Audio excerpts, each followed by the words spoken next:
Hey y'all, it's Ashley, and you're listening to Glowing Through It, the space where we bring the real, the raw, and the unfiltered stories that need to be heard. Today's episode is deeply important.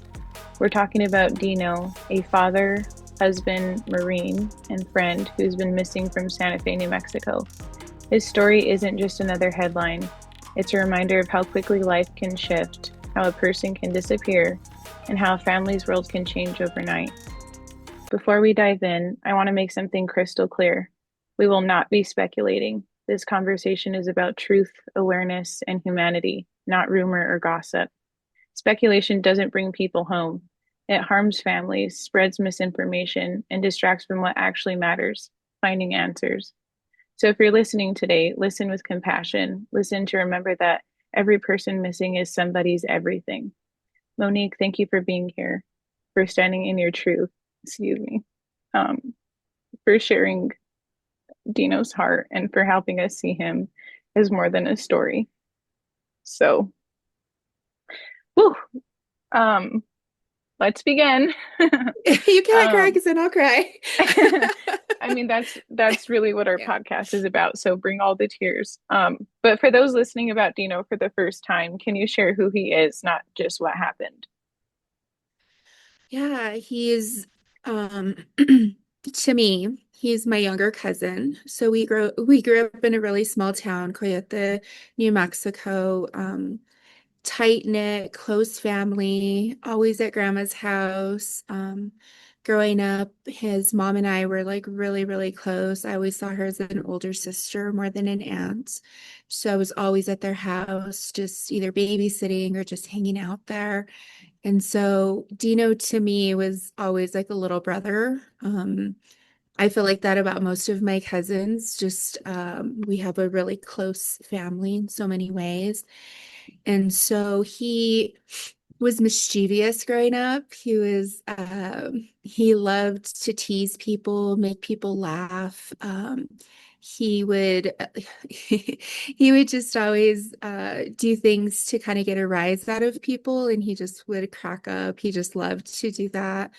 And then I went off to college, so I would come on weekends on occasion, and he kind of flourished into this like young man who was like just wanting to go to the Marines. Him and my older brother were really close, and so my brother was a Marine, and my uncle was also a Marine. So I think he looked to them as kind of a little bit of a lighthouse, like what do I want to do next with my life? So he became a Marine, and I just saw him kind of grow into this amazing person. He's um, so caring and kind and sweet. He still loved to laugh. He loved to kind of be on the outskirts, kind of giggling a little. Like he had a little laugh that you always saw him smiling and joking with people. So that's who we miss. We miss the laughter, the smile. As we grow older, our lives grow in different ways. But regardless of that, I always feel like with my family, we pick up where we left off. We don't have to see each Mhm. other every day to feel close. And his wife and I worked together. We worked together at a school, and her and I have coached together. So we developed just a really close friendship. So I consider her to be one of my close friends. And him being a family member, it just made us that much closer. So he has three kids. He has Troy, Caleb, and Ava. And I saw him just be a great father. He'd take them fishing, hunting, hiking, uh, horseback riding. They liked to do dirt bikes, and they had a side by side. So you always saw them kind of outside doing that. Mhm. So to us, to his family, he's everything. He's the sole provider to the family. He's their father. He's Vicky's husband. Um, and to me, he's a person that I just hold dear to my heart. He's always been someone I can rely on. If I ever need anything, he's lent a hand to my family in different ways. He's my nephew's godfather.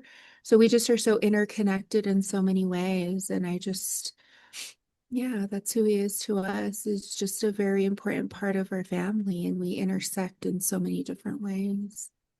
That's beautiful. I can feel it through the screen. Mm. You mentioned he was a Marine, a father, a husband, and a friend to some people. What do you want people to know about the man behind the uniform and, the headlines? I think it's easy to read the titles that people are given, right? Like father, son, Marine, and that comes with its own meaning. I mean, obviously, he's an amazing father and husband and son. Um, but he was just such a quiet force in our family because he's always just been a person that everyone can rely on.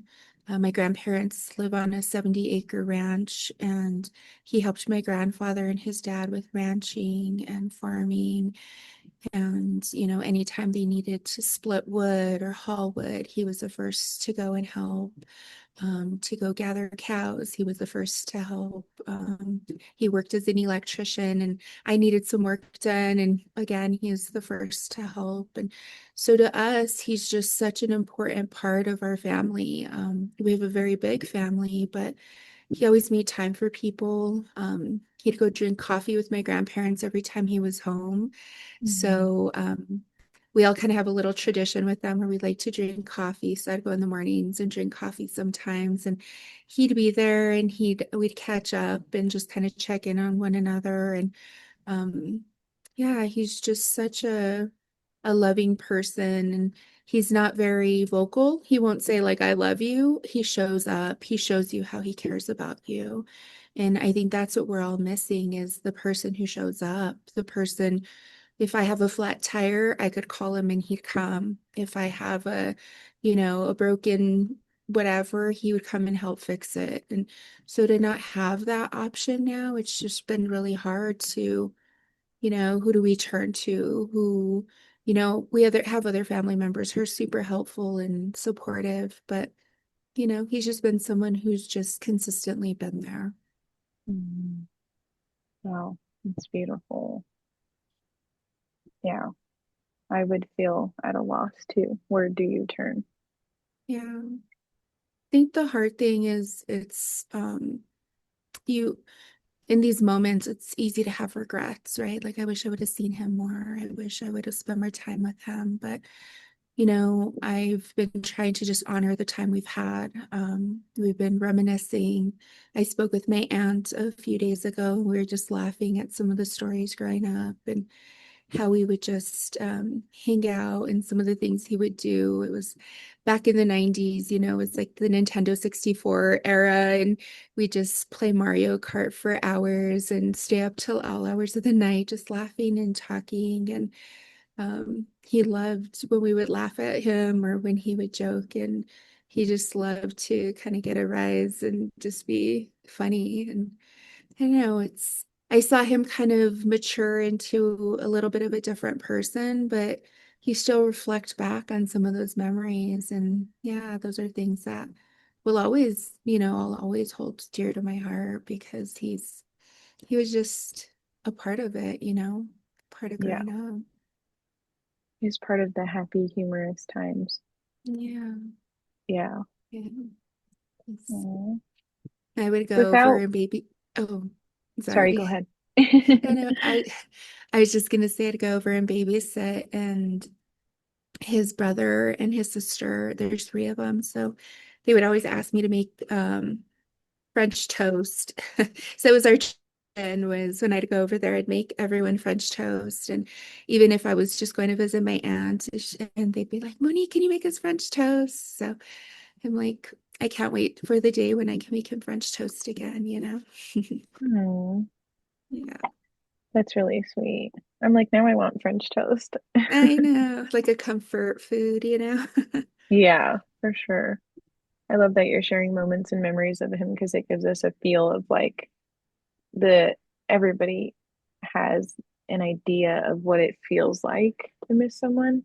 But when you give specifics of like these moments, it really feels real, right? You can't just think about it. It's like, no, I actually feel that. Oh my gosh. So thank you for sharing. Without diving into painful specifics, can you walk us through how you first learned something wasn't right? Again, we have a really big family and we're so close-knit, but his wife missed work and it was really out of character. And so I was at work and my mom reached out to me to let me know that he was missing. And so I called her and it kind of unfolded from there. So I went to her house later that evening, to his wife's house, well, their house, and just to check on her and kind of see what she needed. And so it was just kind of shocking. I think a lot of us look back on that time and it's easy to, we should have done this or that or whatever. But in the midst of what you're going through, it's hard to be in kind of crisis and know what to do, where to turn, what to say. And so this last month has just been a whirlwind of craziness, and navigating the worst nightmare of our lives, the unthinkable, you don't even fathom that these stories are real or true. I'm a big crime, I love crime stories and I love true crime books and I'm always watching Netflix and stuff and Dateline, 48 Hours, like my favorite shows. And I think you're right, is like the disconnect, right? It's interesting and it's fascinating, maybe even compelling.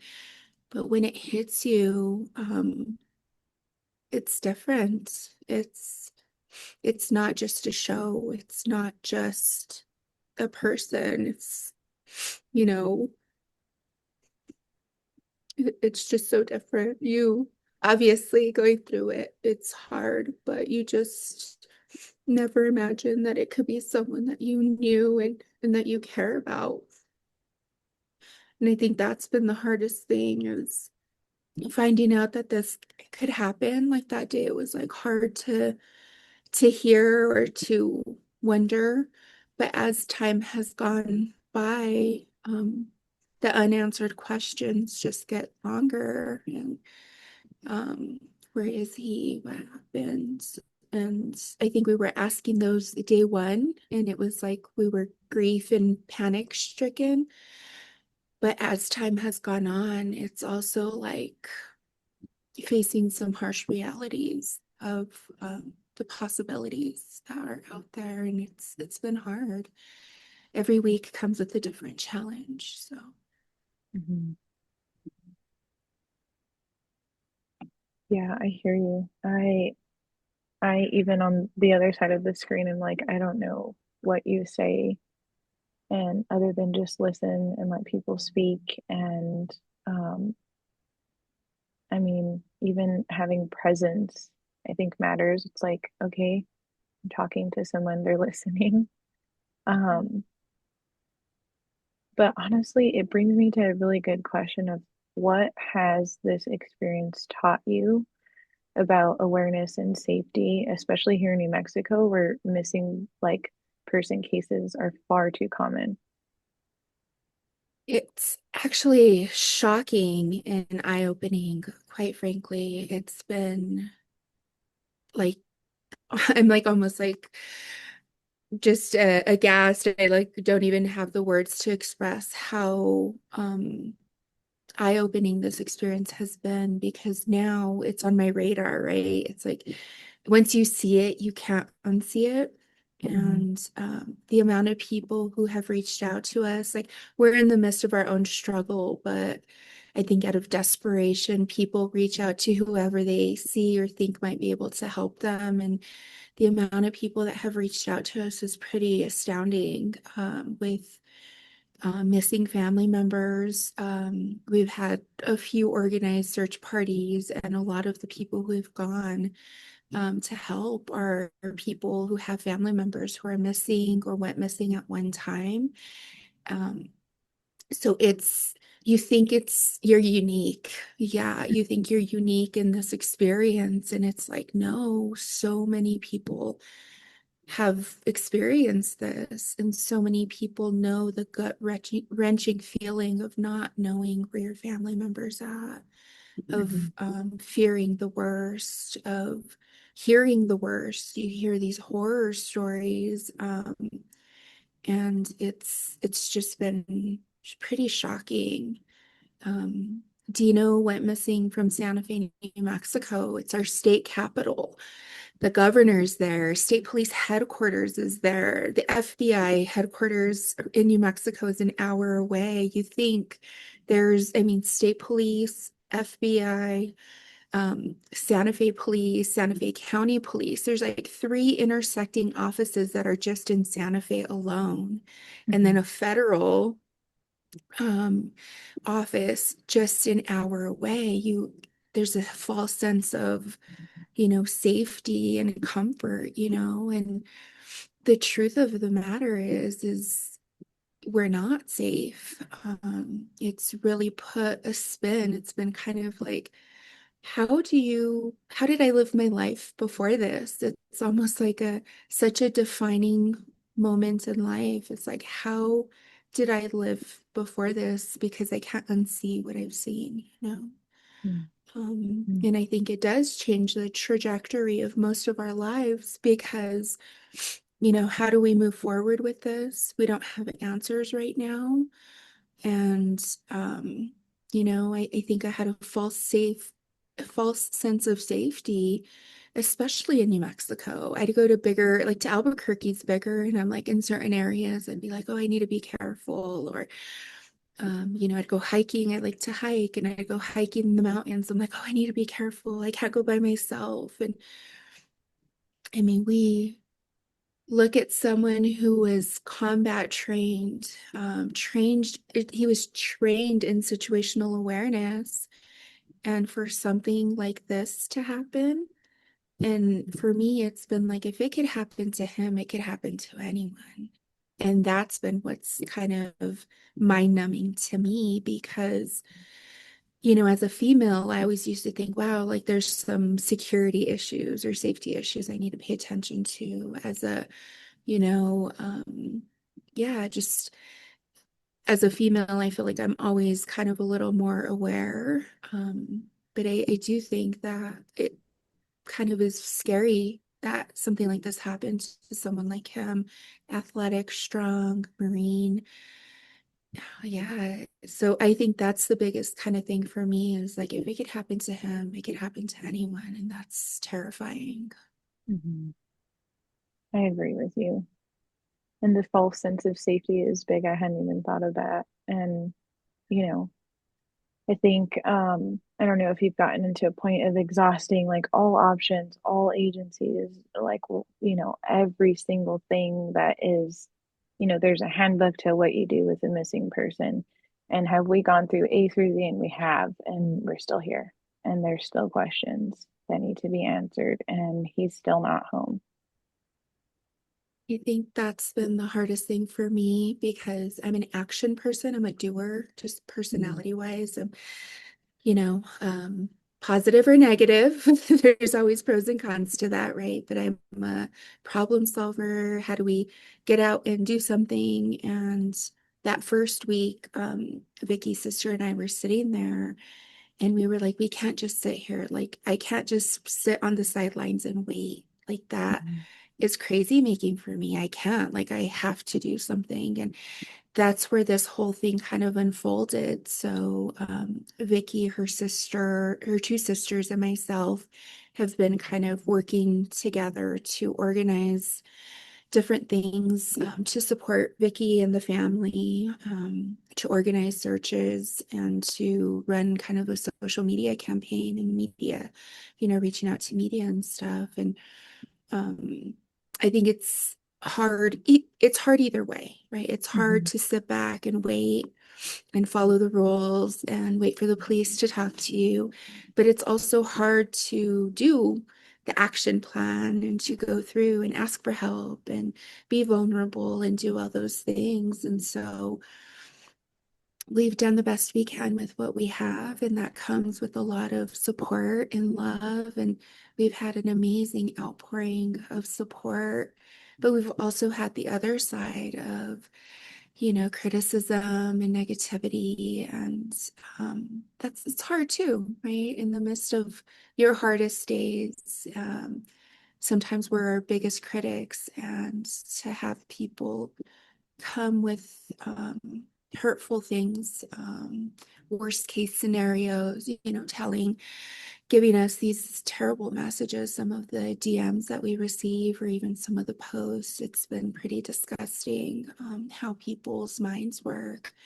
So it's hard. We did have a checklist, and it's like we've exhausted, like you said, you go through and exhaust your checklist, and you check it twice, and you double check it and triple check it, and like, what can you do? And today's day 39, and it's hard. Last week was so hard for us. It For me personally, I can't, I'm speaking in general for our family, but I can only speak to my experience.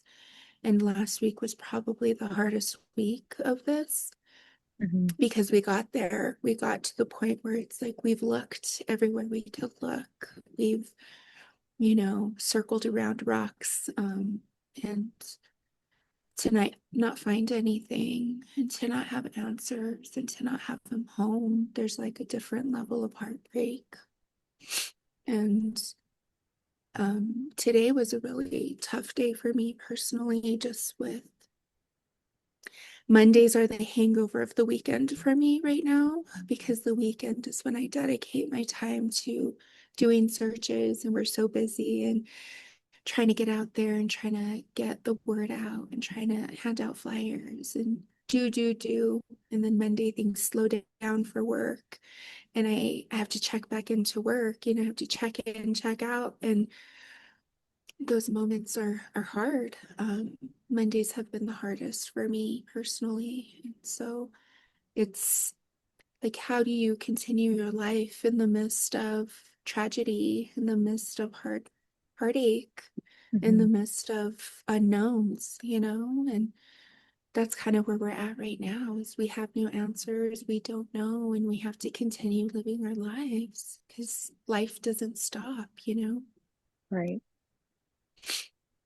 Ugh, I hate that saying at the same time, because why have we been trained adults to not be able to stop and slow down for things? And, it's almost survival too that we literally cannot. And I hate that for us. But yeah, I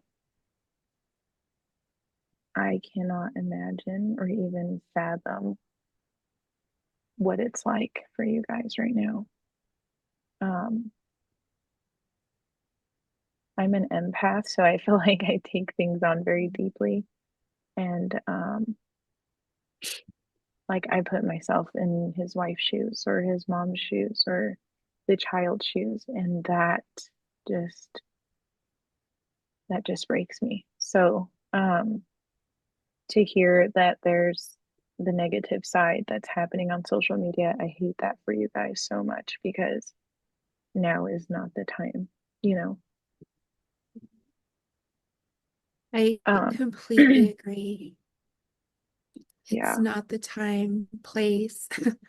And I've done the same thing where I've tried. I can only imagine what they're experiencing because I'm struggling. Our community is struggling as friends, and obviously his close family. But the further we're out, right? Like, I might not be in his inner daily circle, but I'm in one of the circles, right? We were close and family and connected. But like his like children, his wife, his mother, his father, his siblings, like, I can't begin to imagine what they're experiencing and the heartache that they must feel. Um, because it hurts my heart, and I didn't see him every day, I didn't talk to him every day, you know. yeah, But this is my way, you know. When I do see him one day, at least I know I've done everything I know I can do to try and find him. And that's what my goal is. It's not for anything other than to find him and to work as hard as I can to get him back. yeah. That takes a lot of strength, Monique, and I'm proud of you for that. Thank you. It's it's a heavy, it's heavy sometimes.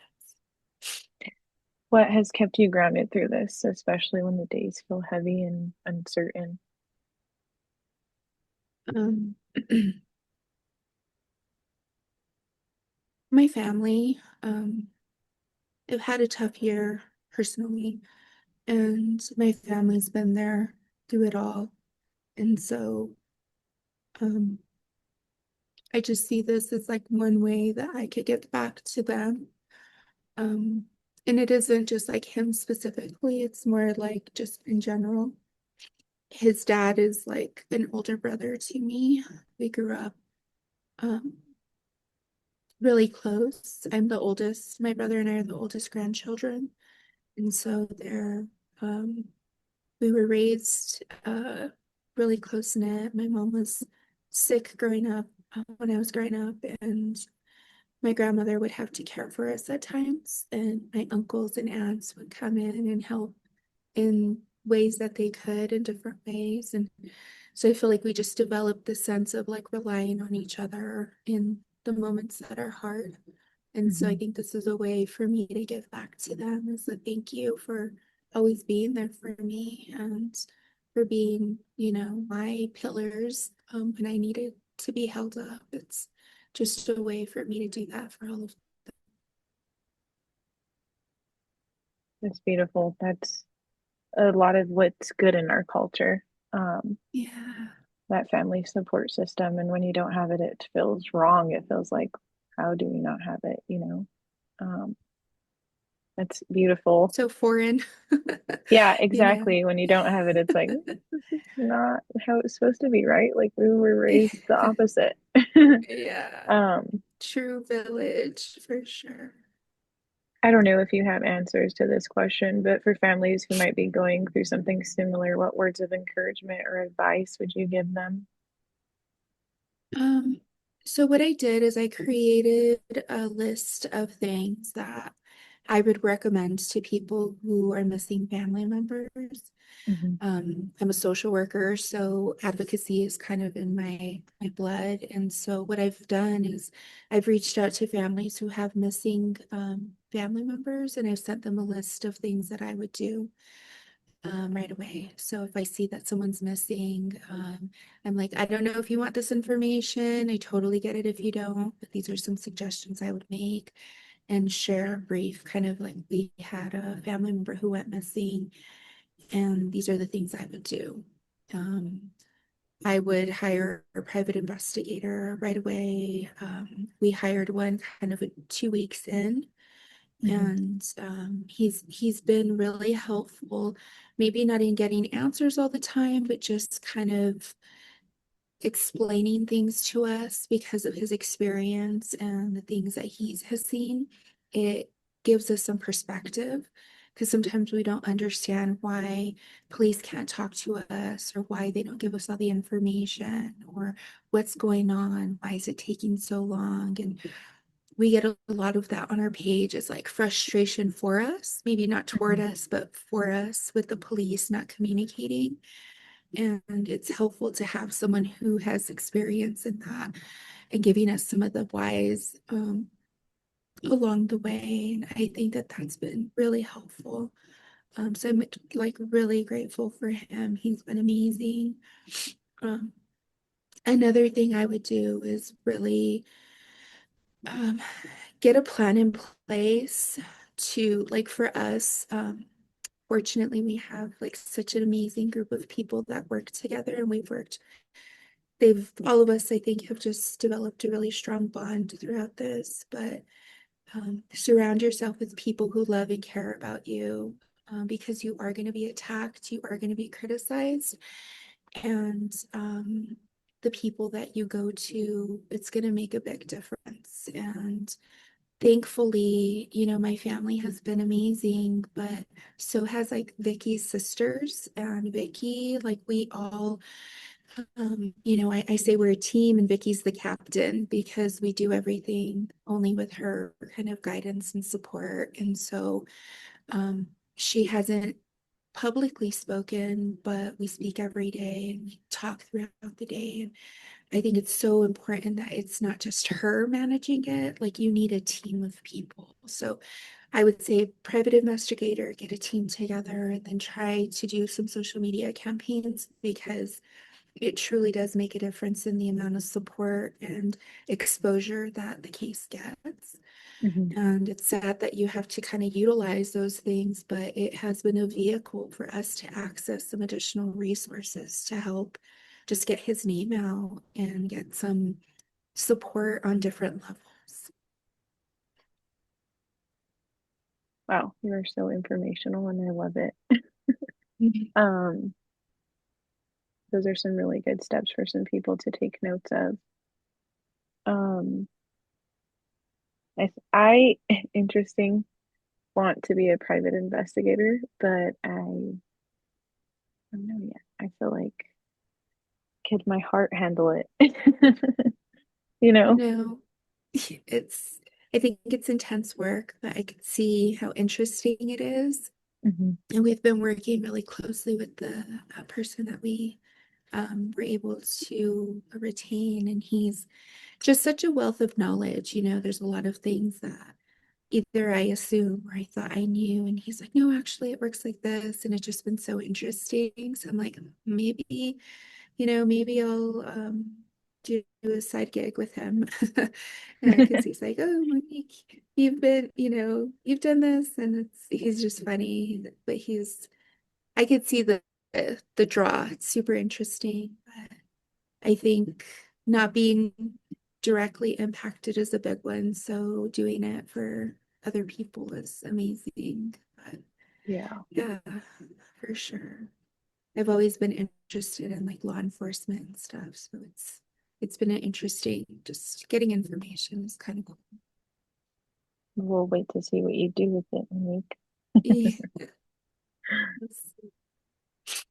If Dino could somehow hear this episode, what would you want him to know? I would want him to know that he's loved and missed.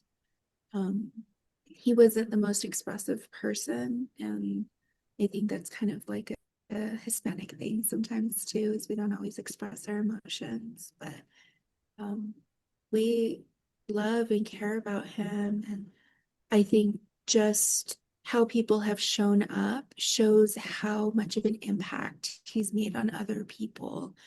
I have people who will reach out to me daily who are looking for him every single day and who go out and search and inquire about him and how invested they are in finding him. Um, I don't know if he knew that. I don't know if he Mm, knew how much people loved him. And I know he felt loved, but I don't know if he knew who loved him as much as they do because they've shown up in those ways.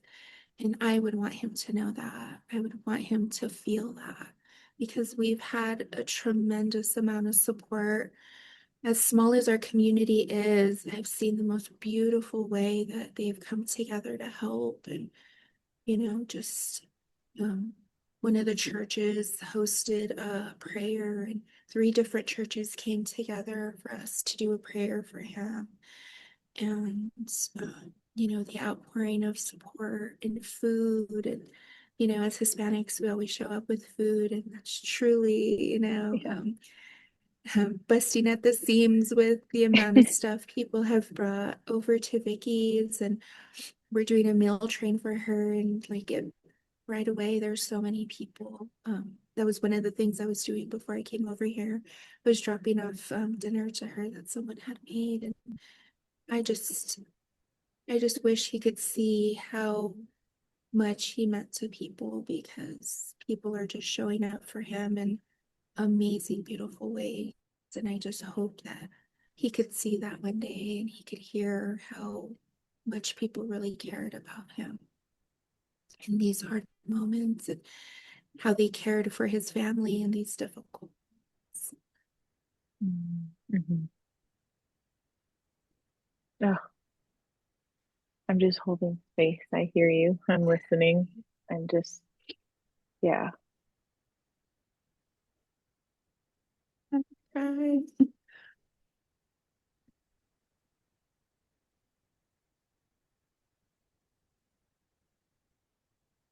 I feel like certain things are said that penetrate me, and that was one of them. So I'm kind of quiet. Um, being an empath, I feel full body experience. I feel like I have chills, and something in me is just hopeful for you guys that um, people get to know that many people stepped up and took care of his family while he was away, and you know, did it out of love for him. That is absolutely just incredible. It just Um, shows the type of person he was. Because had it been me, he would have done that for my family. Had mhm, it been our neighbor, he would have stepped up and done it for that person. And so, like, so many of his coworkers came from like different parts of the state because he worked as a lineman. And they were working in Silver City. And some came up to help look for the organized searches. His supervisors have been like amazing. His office manager has been fantastic and just communicating with us about just different things about like coverage and stuff like that for the family. And just to see the outpouring, it's like truly been an outpouring of support. I don't think you realize how you impact people and the ripple effect of his presence mhm. and all these connections he's made over time. It just shows, he's Yeah, just such a beautiful person. And I don't, I don't know if I ever told him that. I wish I had. I hope to. I yeah. definitely feel like this has been life changing in that I want people to know how I feel about them and openly express that to the people around me because I don't like I should. And I think that that's been eye-opening. Like, I hope to tell him the things I want to say, and how I feel about him and felt about him growing up and stuff like that. His worth is.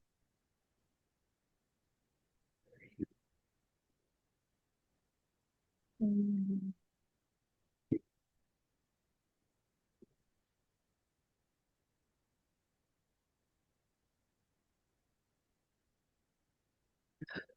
I'm an ugly crier, so sorry.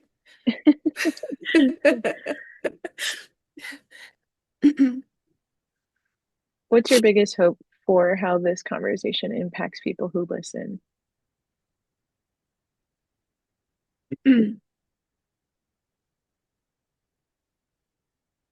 I think my biggest hope in doing any interview is that they can get a glimpse of who he was and um, what he means to us as a family. Um, I think anytime that I've done these interviews, my hope is for awareness that this is an issue. It's a huge issue in New Mexico, all over the country.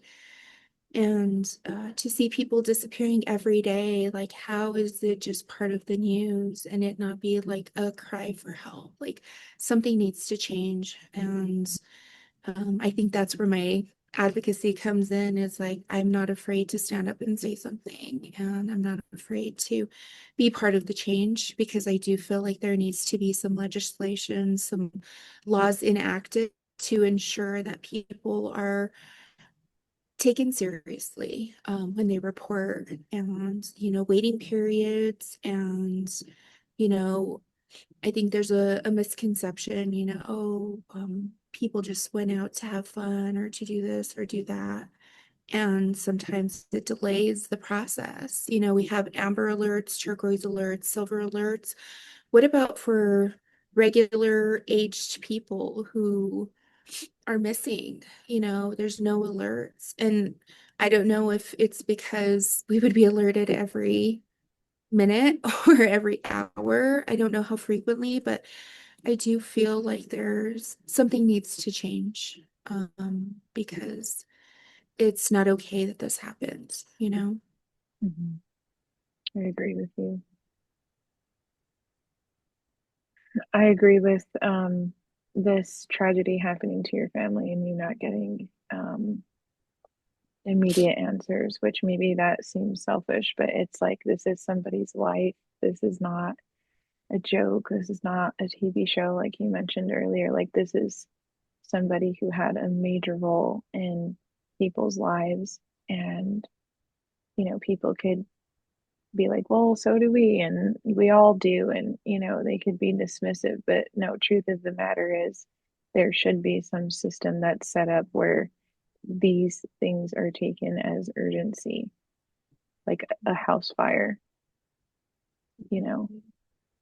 Well, we know he um, pretty quickly knew that he was missing under suspicious circumstances, and that the way it unfolded took so long for it to even be kind of recognized as him being a missing person. His truck being stolen, I think, barely kind of officially happened last week, where Mm-hmm. they recognized that his truck was stolen. And we were finally given the words like missing under suspicious circumstances along the way. I can't remember how far in, but um, again, it's like if there's an urgency, like you get a silver alert, like this is serious that this person's missing, he's elderly and he needs support, or an Amber Alert. Obviously, it's a child, like everybody, all eyes out on the lookout. Like, how much information did we miss between by the time they officially put out a flyer for him to be missing and the days, going by? Crime Stoppers got involved last week. And it just a lot of the red tape that you have to jump through and the hoops that you have to go through, it's completely unnecessary and it's pretty upsetting because you're in the midst of a crisis. Your loved one has gone missing and people don't know what to do. You don't know where to go and you don't know where to turn to. And you reach out to these agencies and you're getting, no, we can't help you. No, I'm sorry. We really don't have that information. Oh, we can't do that unless this is done. And you're having to navigate on top of work, on top of emotional issues and struggles and, you know, everything else that you may have going in your own life. You're missing this person, you're scared, you're terrified, and you're asking and begging for help. And people are sitting idly by, not helping and not responding and it's not their emergency. And so they don't treat it like an emergency. It's not their crisis. And so they don't treat it like a crisis. And I think that's been very eye-opening for me because the empathy from people disseminates when they're in places where they can make a difference. And the decisions to not take his case for certain things, or um, it's been very like you have to meet X, Y, and Z criteria to access this support and X, Y, and Z criteria to, be placed on a list. And it's ridiculous, in my opinion. And I can't imagine. I mean, there's four of us who are actively, and I can't say four of us, there's like probably 20 of us, right? Because different people are calling, posting flyers, doing their part every single day. Every single day, someone's helping us in some way. But I can't imagine those people who don't have our network of support, who don't have our resources. Um, and I mean family resources, right? Like my aunt will call, my cousin will, go to tow yards, and another cousin is handing out flyers to people in Albuquerque, and everybody's just doing their part. And I can't imagine these families who have no one. We have 80 people deep of resources here in our family alone. And imagine the family members that have like one child, one parent, and no one else. Mm. Or they don't have that network of support that we've had along the way. and to hear no and to hear we can't help you. You're an agency that's paid to do that, but you're not able to do that. I'm so sorry. And the thing that we keep saying is we're undeterred and relentless, unrelenting, because we will continue looking, continue asking, and I'm not afraid to be told no and to keep bothering people until we get an answer.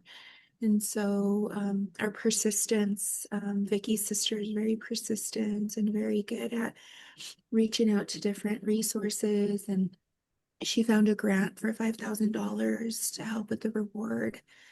And I can't imagine the people that don't have that because Mm. it's been overwhelming for all of us. And we have a team. I can't imagine doing this on my own, you know. Right, right.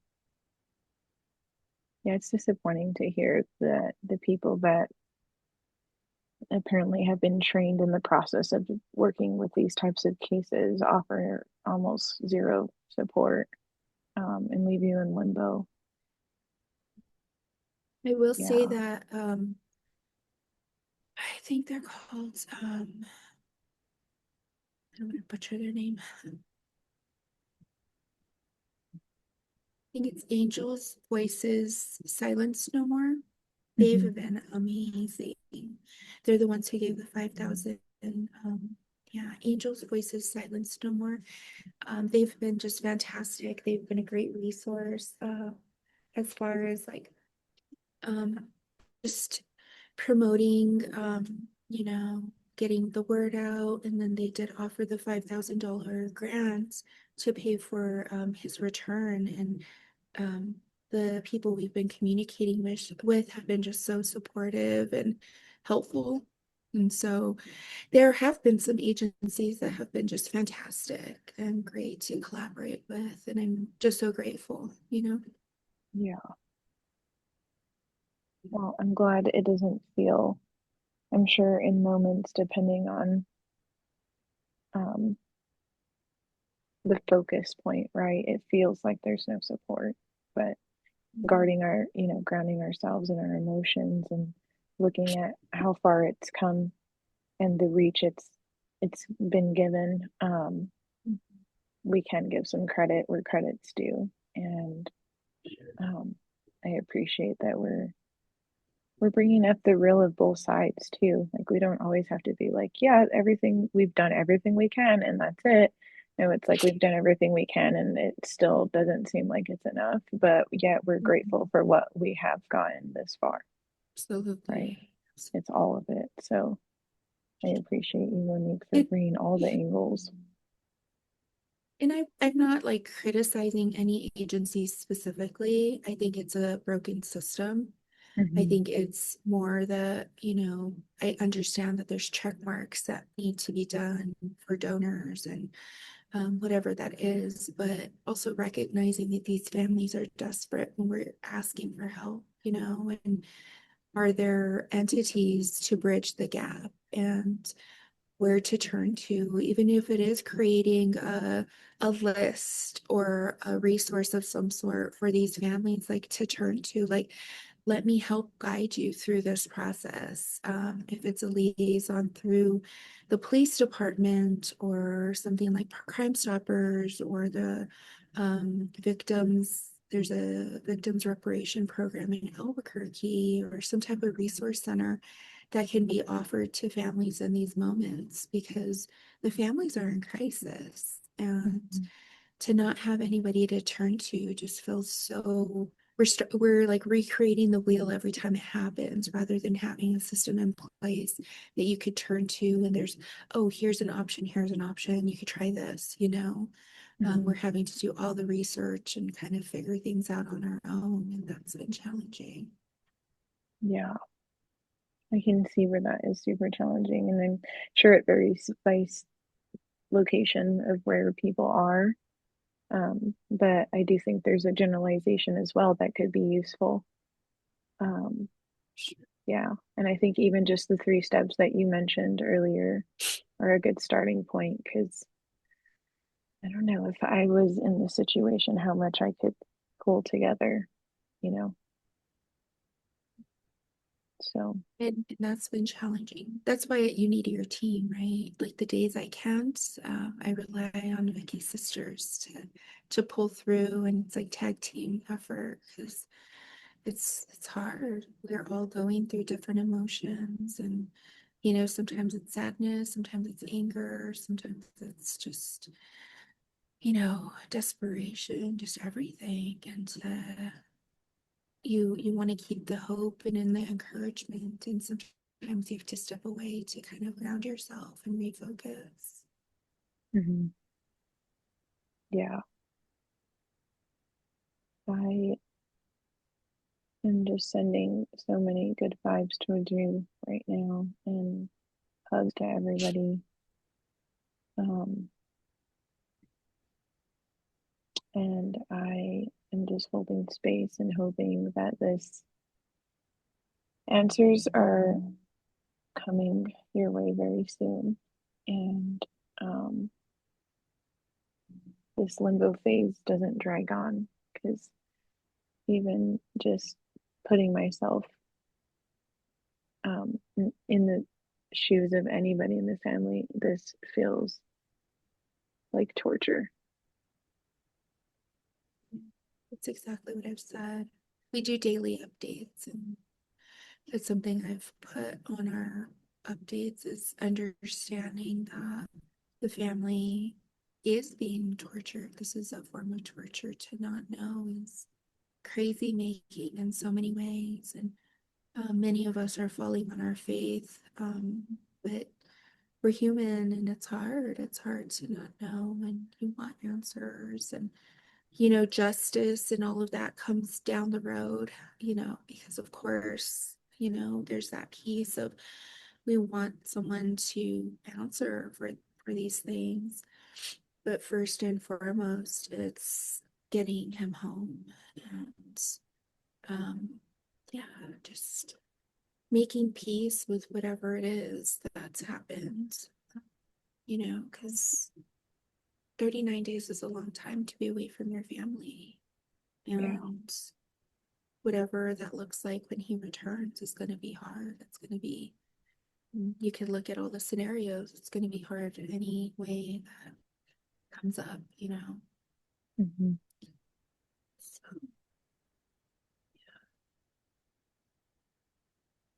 How can the community continue to support you and your family? Is there like a resource page where they can stay updated and reach out to the family directly? Where can people help you guys? yeah, so Alexis, Vicky's sister, created a Facebook page. It's called, I think it's Deano Valdez, Help Find Deano Valdez, Marine Vet, Union Journeyman Missing in New Mexico. And we have over 3,000 followers. And so things that people can do is continue to share his story. We're asking that, we know it's 39 days and we've been posting. The first week was when we created it, so it's probably a weekend. So we know that we've been posting for about like 20 days right now. And we hate for there to be any redundancies, but at the same time as continuing to keep his story alive. So it is at the forefront of people's mind. And people do remember, like, oh, I've read that story, or I've seen that story. And that's what our main purpose in doing these things is. But they can help by sharing, reposting. Today, I suggested to people to commit to, if it's once a week, once a day, or they can even do a schedule like Monday, Wednesday, Friday, that they share posts on those days about him. Just so that they're not, to post daily or repost daily, that might feel like an overcommitment. But posting once a week seems really reasonable to me. And it's just one way that we can continue to spread that information and ensure that he stays on people's minds, because he is a husband, he is a father, he is a son, he's a grandson, he's so many things to so many people. And we have to live with this moment by moment. And it's easy to continue living your life, right? We all have to continue living our lives, but we don't get to check out of not having our missing family member not home. The holidays are coming up, and I was thinking about that because we normally get together at my grandmother's house. And Christmas, sometimes we'll do papelitos. I don't know if you guys do that, where you exchange gifts with different people. So you Mhm. pick a name and then you draw a name and you get to give them a gift for Christmas. And these small traditions that we have, mostly surrounding just having dinner or lunch at my grandmother's house. And, you know, what's that going to look like this year? It's going to be hard either way.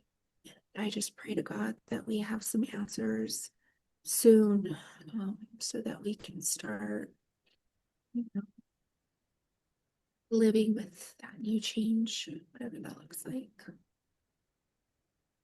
Yeah, I'm praying for you guys and finding answers that, guides the trajectory a little bit more than just hanging on Yeah. this cliff of limbo. Um, I pray for that. And if there's anything I can do in assistance with you guys, I'm happy to help. Just let me know what that is for you. Um, I also I just feel deep heartache for you guys that I don't have the words to even know what to tell you guys. Um, And but I, I I, also hope that it's soon.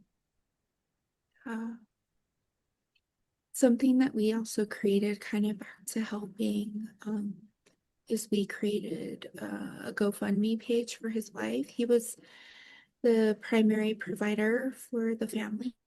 They've been married for 15 years, together for 18. And she was a stay-at-home mother for many years and recently started studying to become a teacher. And she's finalizing that this year. But he was the sole provider for the family for a long time. And that's going to be a lifestyle change for the family. So we've done a GoFundMe, an Amazon wish list, and the meal train, which I think is really nice just to, give her some space and one less thing on her plate type thing. Mhm. But anything people could do, a simple share that doesn't cost you anything. So if we can just continue keeping, I did an interview the other day and I said, let's keep the pressure on because that's exactly how I feel is like we have to keep the pressure on to get answers and for people to know that we're not giving up, we're not stopping, and we'll continue until the day that we have answers. And if it was your family member, wouldn't you want the same, right? Mhm. And so that's kind of where we're coming with like the social media place. I'd be happy to tag all of those links, the Amazon wish list, the GoFundMe, even the Facebook page in the show notes. So people that are listening, if you've missed the resources that she's mentioned or any of the links that Monique has mentioned or any way that you can help the family, I will be putting that in the show notes on this episode. So it's readily available. Is there anything Yeah. else you'd like to say, Monique?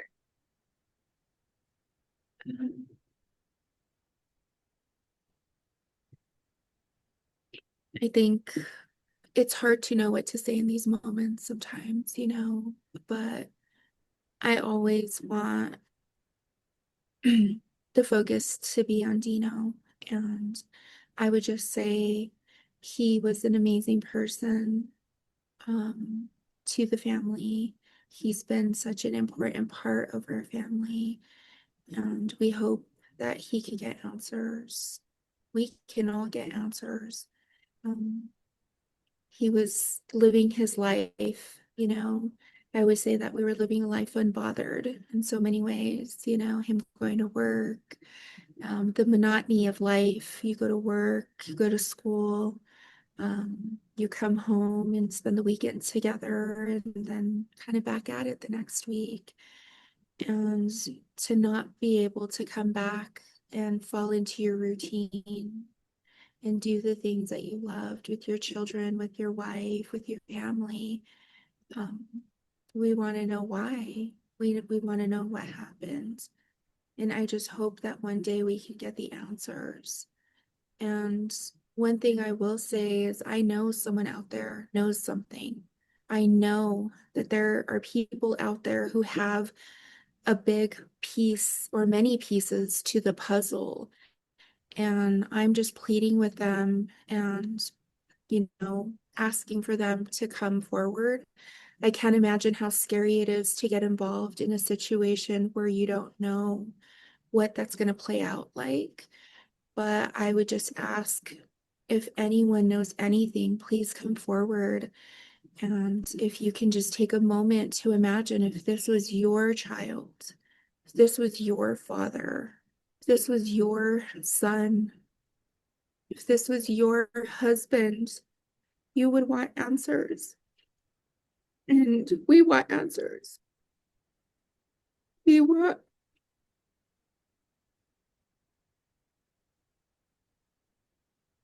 we want him home. And I just know that someone knows something, and I'm just begging for people to please come forward and say something because we want to know where we can find him, where he's at, where he's been, and we just want to bring him home.